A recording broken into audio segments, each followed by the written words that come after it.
Welcome to WCrypto. Hello, my friends. Welcome back to WCrypto.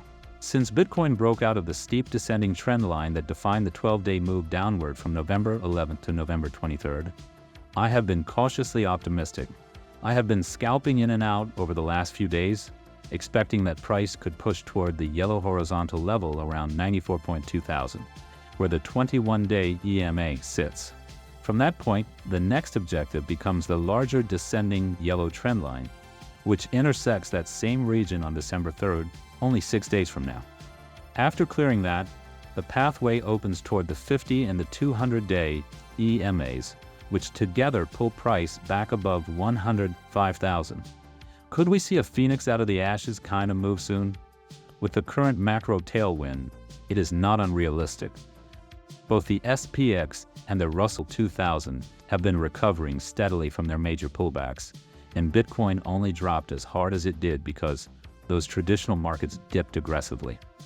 Now that they are stabilizing, recovery potential remains firmly in play for next week. On wave trend, money flow is still in the red on the daily, but a green momentum dot is forming on a strong, upward turning wave.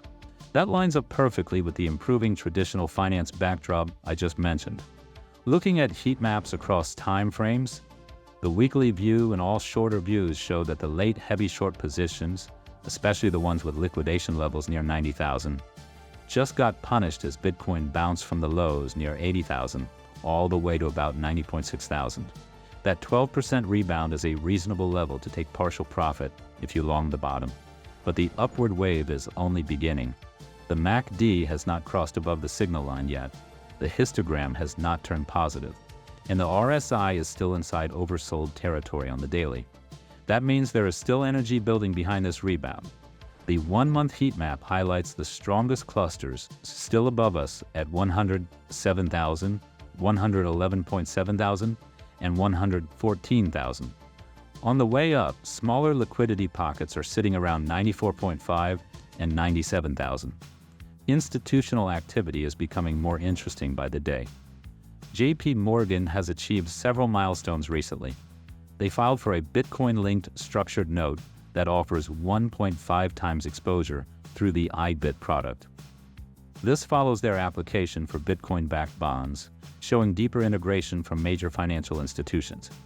If you want more context about Bitcoin-backed bonds, often called Bitbonds, I made a full video about the topic around 8 months ago, and I will link it here so you can watch it.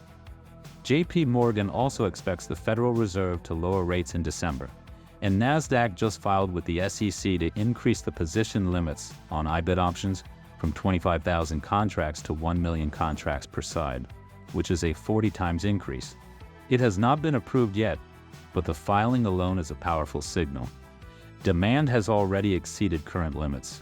Even a 1 million contract position would represent less than 0.3% of total Bitcoin supply, and it would align Bitcoin ETF options with the limits used for major global ETFs.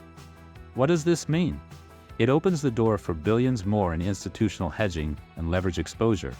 It is one of the clearest signals yet that major financial institutions now treat Bitcoin as a core macro asset.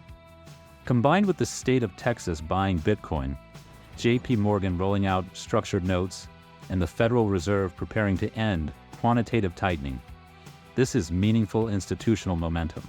I will continue updating you daily. Join the free Discord for real-time insights. Thanks for leaving a comment, it really helps the channel. Click the like button if you got value from this video. Subscribe and turn on the notification bell to stay updated. And see you in the next one.